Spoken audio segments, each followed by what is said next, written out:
Hey, so this video is all about putting a local SEO strategy together that actually works. It's for all skill levels really. But what I'm going to do is kind of break down how you can make a start as a beginner, and the ways that I would approach working on a local SEO strategy from the start. So this all comes from a larger guide, the local SEO guide for beginners. I'll put a link to it in the description. So obviously if you see me scrolling and glancing off to the side, it's because I'm reading through the guide. Local SEO and national SEO. So generally, local SEO, it's going to be easier for you to rank within a given location, but there's certain things that you can do to increase the chances of you ranking, and obviously it's best if you get those right from the start.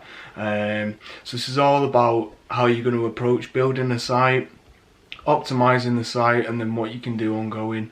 And then you can also check out my video on rank and rent SEO as well, so you can see how to set up a very specific local SEO site from scratch, how to do that for your Google My Business profile as well, and then how you can go about selling leads and that sort of stuff to local businesses and things like that. But for this one, it's all about local SEO, and like I said, how you put those strategies together bespoke to your site, or if you work in SEO for your clients. So yeah, this one's all about how you can start to put those strategies together for local SEO specifically, and we'll hopefully get you a bit of traction in the local results. So for the sake of kind of skipping ahead from the very basics, we'll just assume that you've got a domain name and a simple site set up. If you haven't, again, you can check out the rank and rent SEO guide, and I'll run you through how you can go about choosing a domain name for specifically local SEO purposes. But for this, let's assume you've got the site and it's all about what you do with it once you've got it. So the first thing that I do is I'd use a tool like SEMrush or Ahrefs or something like that, because we need to get data on your competition. Again, shameless plug, link in the description. You can get a free pro trial to SEMrush. If you use my link, I get a bit of commission and all that. So whether you use SEMrush, Ahrefs, SE ranking, whatever, they're all a path to the same results, because you just want that data on live search results and then also your competition as well. So for the purpose of this review, I used Ahrefs. So what I've done is, as an example, we're using window cleaners Manchester as a search result. So in the guide, you can see a live screenshot through Ahrefs of the sites that are ranking on the first page. So what we're looking at there, and so you can kind of understand the levels of competition you're dealing with, you want to be looking at DR, which is the domain rating. This is like an artificial rating given by the tool, and it varies massively between different tools, so you take it with a pinch of salt, but generally the higher the domain rating, the more competitive ranking for a certain term is going to be. So 50 and above is generally quite high. So what we're looking at here, the domain rating, first result there is 21, then you go to 75. There's one with 0, there's one with 4, and that's quite common with local SEO, because you're often up against like local aggregator sites and that sort of stuff. But you can get listings on those sites as well, so it's not like, yes, you're directly competing with them, but you can also be listed on them, and then you have the GMB to compete locally anyway. So yeah, domain rating gives you a rough idea of the overall competition for a certain phrase, but what you want to be looking at is the types of sites that are specific to that service. So not the citation sites or the aggregator sites, something very specific. So like I say, with window cleaners Manchester, we're looking at the DR of actual window cleaning companies or cleaning companies, whatever might be ranking. Search volume, again, it's an artificial number. Again, it varies massively, so take that with a pinch of salt, but you're looking at, the higher the search volume, then generally the higher the competition. But again, for local SEO, it's going to tend to be quite low unless you're living in a large city. But it just gives you an idea of the levels of competition that you're dealing with when you've got that data next to the domain rating. And basically you're looking for competition with 30 and above DR, and then also they're ranking for the core search terms that you're going to want to be ranking for as well. So it's the URL rating, so that's within Ahrefs specifically. I'm not sure if other tools do that. I'm sure they do, but basically all that is the individual rating of a given page. So the domain rating is the quality of your site as a whole based on the sites that are linking to it. The URL rating is obviously of that individual page, so generally the home page is going to be higher. So we can then use that data to reverse engineer the strategies of your competition as well.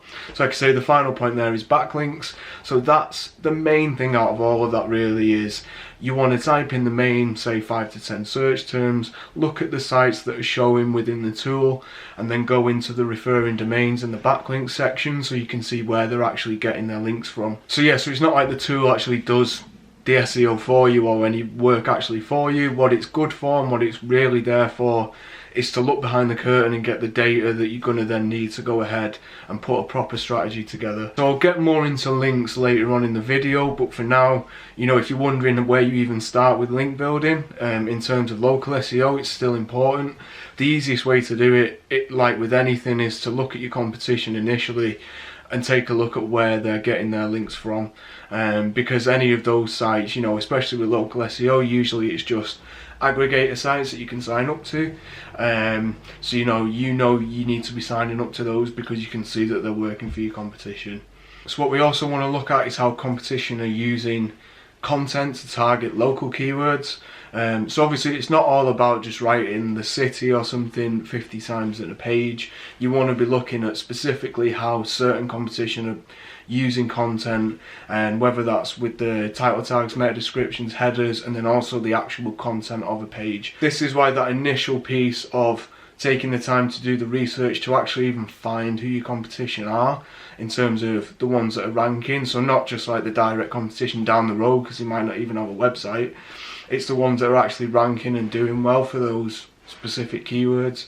So what I use is a tool called Screaming Frog, and what this does is allows you to analyse every page of a site, so you can either crawl one individual page or the entirety of a competition site, and then what we can do is kind of get a breakdown of how they approach things like using a H1, H2s, their title tags, like I say, any metadata, the amount of content that they use, if they use things like schema and all that sort of stuff as well.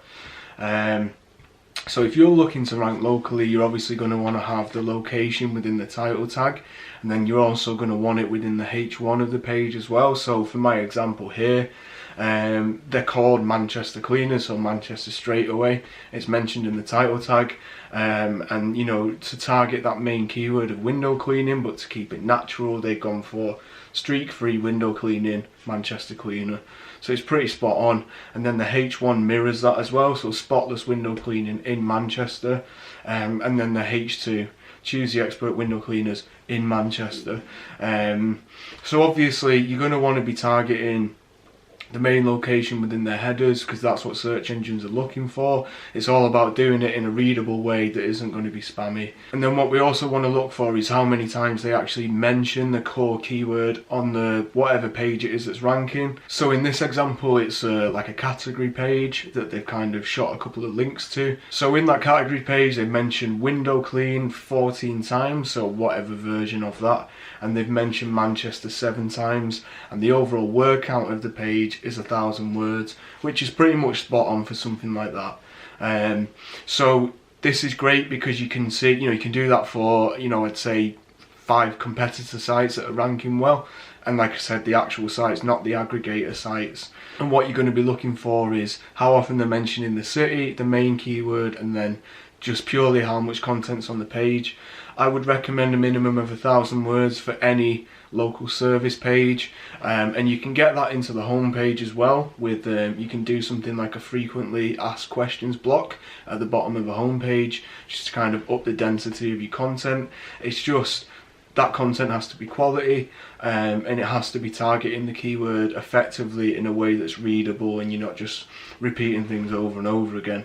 So obviously the content's important, but the authority of that page and the way you approach link building is massive as well. So you could have the best content in the world, but if you don't have any links, then you're probably going to struggle. So what we're going to look at now, like I said, my example here, they've been using the service page, and what I would class as like a local SEO landing page really, which is really important for any site wanting to rank locally. So in the guide I've put like a little PDF together about how local SEO landing pages should be structured and how I would go about it to make it look legit and readable, and not just like you should a load of content onto a page. So obviously it still has to be brandable and trustworthy and all that sort of stuff as well. So let's say that you're building one from scratch. Here's how I would approach it. So the URL itself, you could either go service/keyword or service keyword location, and for example like window cleaners or window cleaners Manchester. Now I've seen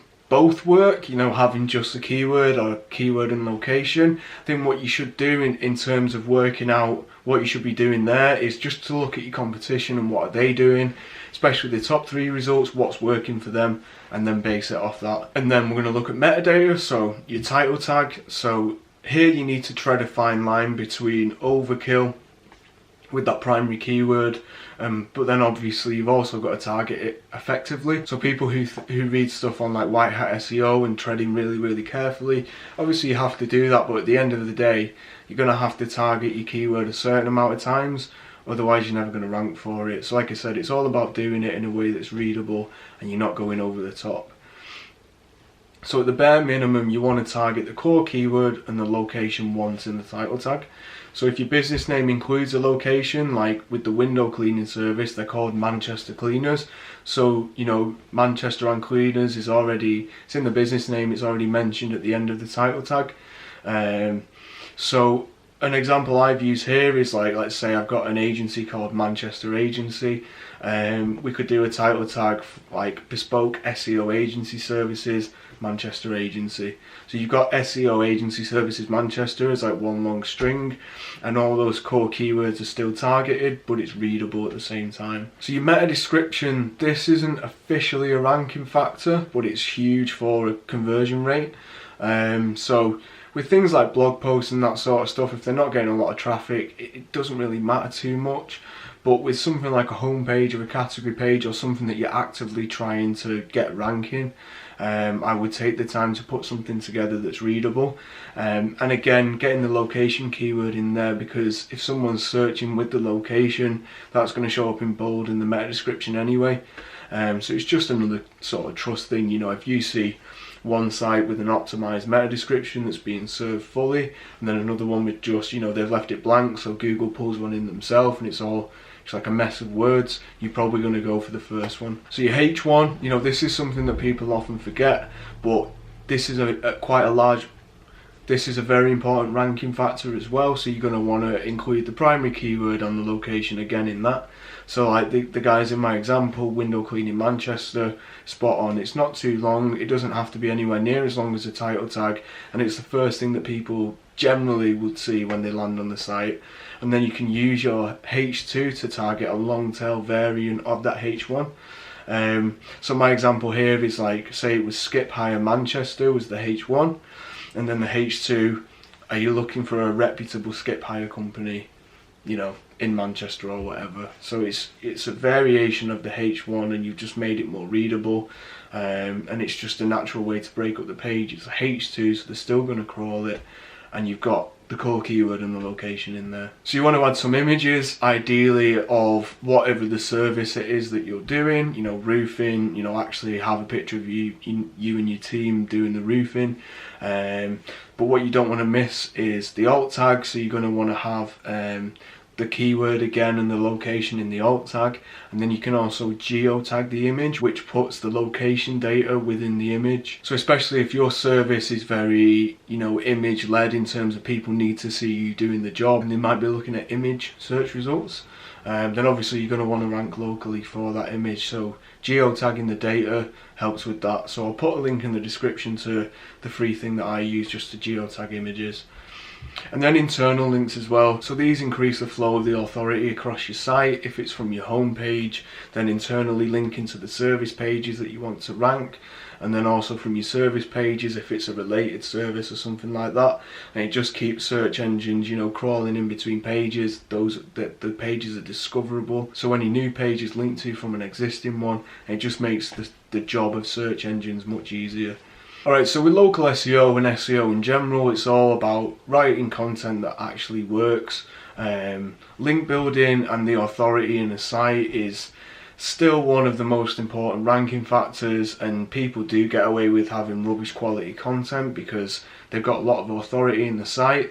But just think about it this way: if you're landing on a site and, you know, not regardless of the authority, if it's just rubbish content, then you're probably not going to trust it. So obviously for any site, it's not enough just to have like a one-off landing page. It's fine if you're doing that for PPC and you're bidding on the keywords, but if you want it to rank locally, then you're going to have at least a couple of different service pages and all that sort of stuff to actually rank effectively and have enough actual content for search engines to actually crawl the site and, you know, realise that you're an authority and you are what you say you are. So at a bare minimum, you need to be looking at the home page, the About Us page, which, like I said, puts that trust both from search engines and for people landing on the site. Service pages, so variants of main keywords. You could have subcategory pages which expand on a certain thing. You know, if it was like office cleaning, then office deep cleans, whatever it might be. Obviously don't go mega overboard with service pages because your menu will just be flooded with it. But obviously generally if you're a local service, then there's only so many different service pages you can get out of that anyway. You know, if you're a gardener, can't imagine there'd be more than 10 or 15 core services within that. Testimonials, so you can have those on your actual pages, but then it'd be good to have a testimonials page itself, which again you can mark up with schema and that sort of stuff to make it stand out in the search results. A contact page, and then local SEO pages as well. So that final point leads me to the PDF, which, like I said, I'll put a link in the description. But all a local SEO landing page allows you to do is specifically target areas within a certain locality. The way I do this to keep it natural is I'll have something like an areas we cover core landing page in the main menu, and then I'll target 5 or 6 different locations within that. So if it's the northwest of England, then natural targeting for Manchester, Stockport, you know, wherever else, the main cities that you're going to be operating in. The biggest point here is that you don't duplicate any content across those pages. You take the time to sit down and write, you know, 1,000 words minimum for each page and make it readable, unique content for each one. So having a template to hand really helps you to kind of break it up, and then it's not like you're sitting down typing 1,000 words all in one go. So what I've suggested here is having the H1 at the top, a paragraph of 250 words initially, which introduces the business and the core service, so you're getting the primary keywords in there, and if there's, you know, there will be service pages related to that, you can internally link to those. Having an image there beneath, geotagged and optimized with a relevant alt tag, a H2 and then a paragraph, again 250 words, another paragraph below that, and then with reviews, an embed of the map of that primary location. If you've got an office in that location, even better. You can then link to the Google My Business of that office as well. Call to acquisition at the bottom, whether it's a contact form or a call us now, whatever it might be, and then a final paragraph, 250 words to sort of summarize everything. So within those paragraphs as well, you have H2s above that. Like I said, they're a variant of the title tag in the H1 of that primary keyword at the top of the page. And then with those pages, you can use citations and that sort of stuff to link directly to a business location within that area. That's usually the best way to do it, and why you see these local SEO landing pages ranking well. But generally, I'd save the citations for the home page and for service pages, because those are the ones that you would usually see sites ranking for. If it isn't the home page, it's bound to be a service page, and you can build links to those as well. Okay, so the most important thing, and something that I cover more in depth in the Rank and Rent SEO guide in the video, is Google My Business, because it's just so much easier to get that ranking than it is your actual website. It takes a lot less time, but it's all about the location, and where you actually are in relation to that service. But just to sort of recap what I said in the rank and rent SEO video, the main things that you want to be looking at is just completing the profile, you know, all the information within it, because, you know, people where it's like, say, 750 characters in the about section, and they'll just fill it in a little bit. That's there for you to fill completely, so it needs to be filled, and it's not a lot of work to do that either. If you're looking to show for a city centre search and you're nowhere near the city centre, then you might want to consider renting like a post box or something. So for example, me in Manchester, I'd want to rent something with an M1 postcode, and I've done that before with the example in the rank and rent SEO video, and it works brilliantly still. It's all about the authority of the site and making everything look as legit as possible if you are going to be renting a remote office address or something like that.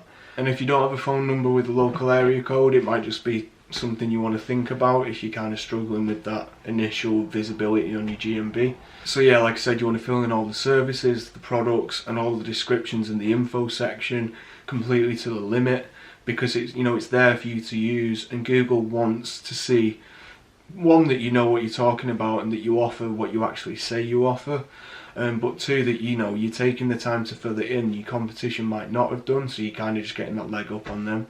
So you want to add the geotagged images that I spoke about earlier, you know, the ones that you're adding to the site, add those to your GMB as well. Again, you're getting that image location data within the GMB profile. You want to kind of get a steady flow of reviews, emphasis again on legitimate ones, and just have those drip through, you know, as you do the jobs. Add your primary keyword to the title, so to the actual name of your GMB. So rather than like Mike's Barbers, it'd be Mike's Barbers Manchester. You know, that's totally fine, and something that competition do when I do, you know, analysis for loads of different local SEO strategies. Generally, 9 times out of 10, you've got the core location or the core city within the GMB. And then every time you publish a blog post or an update on your website, you can do that through GMB as well. It just keeps things fresh. It keeps Google noticing that, you know, you're keeping on top of things and you're actually actively updating the profile. And again, if your competition aren't doing it, it's just another thing to stay ahead of them. Okay, so link building when it comes to local SEO. So there's two main things really. So you've got the citations, and then I would go with guest posts from relevant local bloggers or something relevant to the niche of the site. So citations, there's, I'll put a link in the description, there's the Bright Local one that lists, basically, I think it's like 50 or 100, if you're in the UK or US or wherever. They've got it for all different countries, but it's basically citations for you to sign up to. Some of them are free, some of them aren't, but you can sign up to, you know, 20, 30, really easy. There's loads of legit ones like Yell and Yelp, and some of the UK papers, if you're in the UK, like the Mirror and the Sun. They have free citation profiles. They just kind of aggregate across multiple ones. In terms of the authority that they pass, it's barely anything, but they just kind of, they solidify the location data for search engines and that sort of stuff as well. So it's all about cross-referencing the citations. The main thing there with the citations is that you want the address to be spot on with the one that you've got in Google My Business, because that's what it's going to be cross-referenced against, and you don't want to have to be going back through them in a year's time cleaning them all up, as it can just take forever. And then you can also get citations relevant to your niche. So for example, I've been doing a bit of work with a dog walking company that are looking to rank locally for Dog Walkers Manchester. I did that initial competition analysis that I showed at the start and found a load of niche relevant citation sites. So it was literally like a dog walkers directory, had a lot of authority. It was an ancient website, and it took 2 minutes to sign up to that, and there was a no follow link.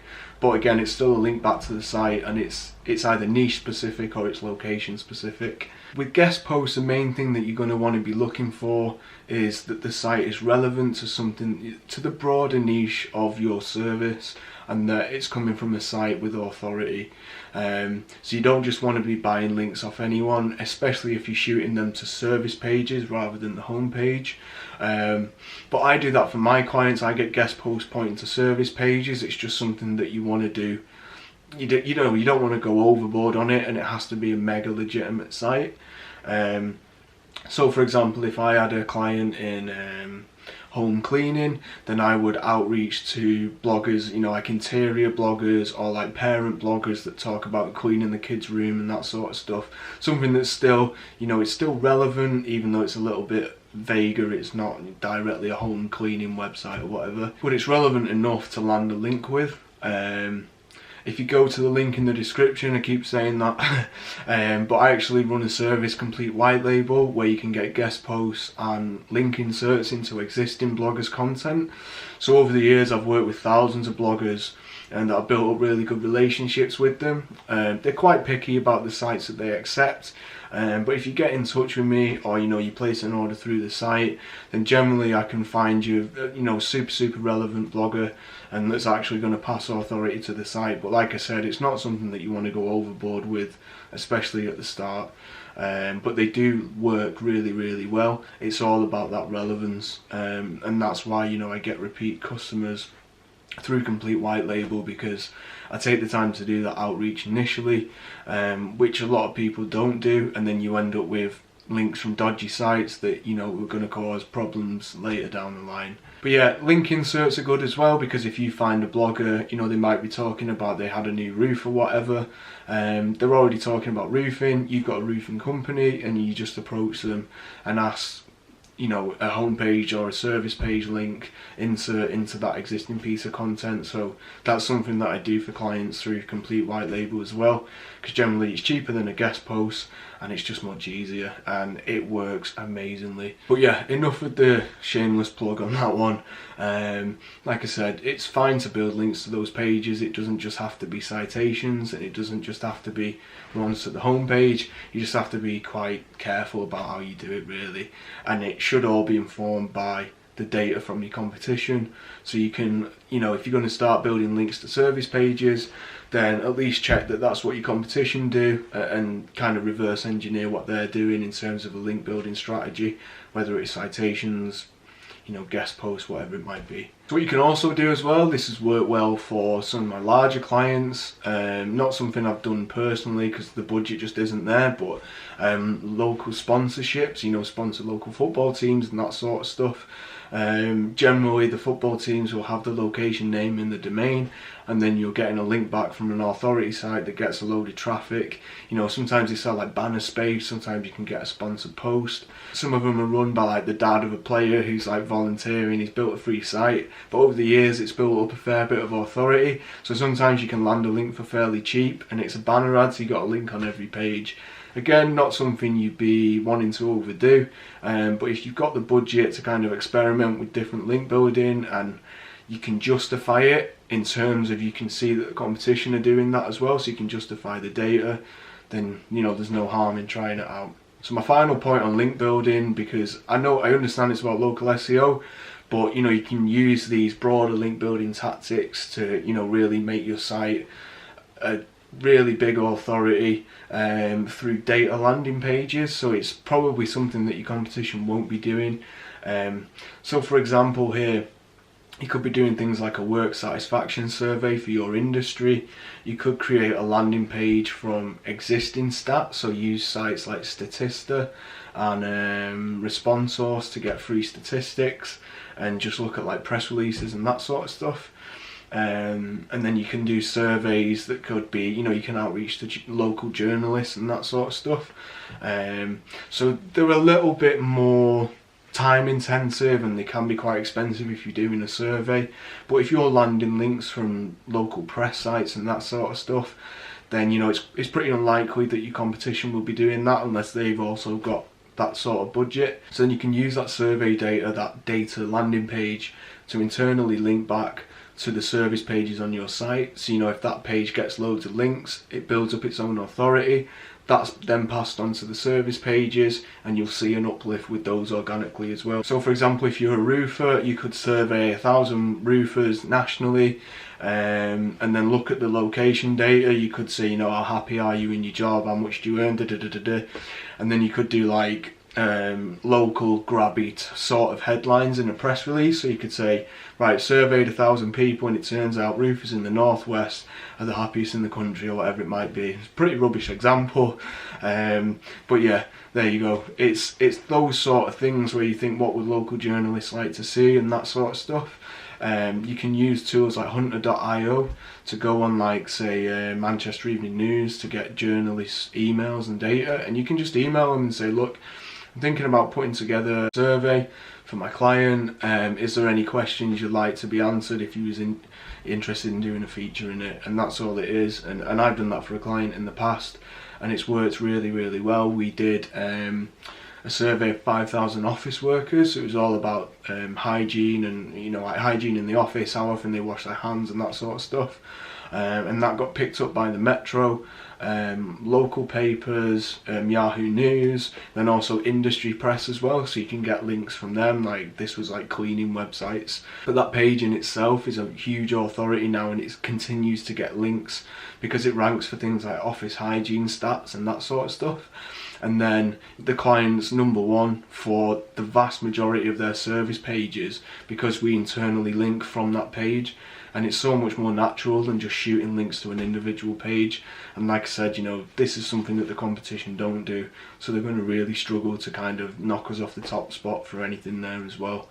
It's just a case of budget and time on that one. By all means, go down the guest post route.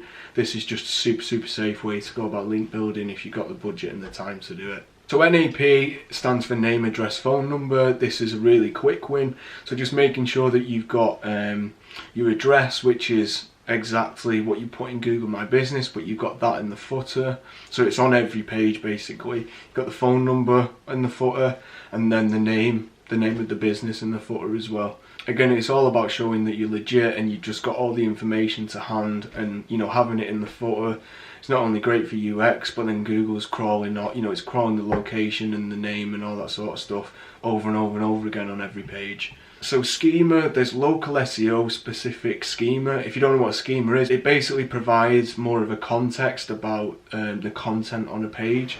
So you've seen things like, you Google a recipe, and the recipe will have ratings and it'll come up in the actual search results. That's through schema code. Or things like if you Google a product and it'll say in stock in the search result, that's schema. So you can do that for local SEO as well, and I'll put a link in the description to local SEO, different schema types that you can kind of take advantage of. Yeah, so that's it really. I know it's been a bit of a long video, and I'll do some shorter ones around Google My Business specific stuff, because that's usually where all the quick wins lie. And if anyone wants to see me do things like actually doing outreach for guest posts and data landing pages and that stuff to show how all that side of things works, I can do videos for that. Yeah, and then also check out the Rank and Rent SEO guide. The article is in the description, and then you can find the video on my channel as well. But I go into detail about Google My Business and local SEO optimization in all that as well. This one has just been a bit more, if you're kind of lost on where to start on the site, these are all the sort of the primary things that I would consider and what I focus on for any clients that sign up. So if anyone's got any questions, or there's anything else that you want me to cover, just drop me a message. And like I said, if you want to kind of revisit anything or find the links that I've mentioned easier than going through them in the description, then you can find the guide in there as well. And then there's also the links to all my other guides and that sort of stuff as well. Yeah, so cheers guys, speak to you all soon, and good luck with your local SEO.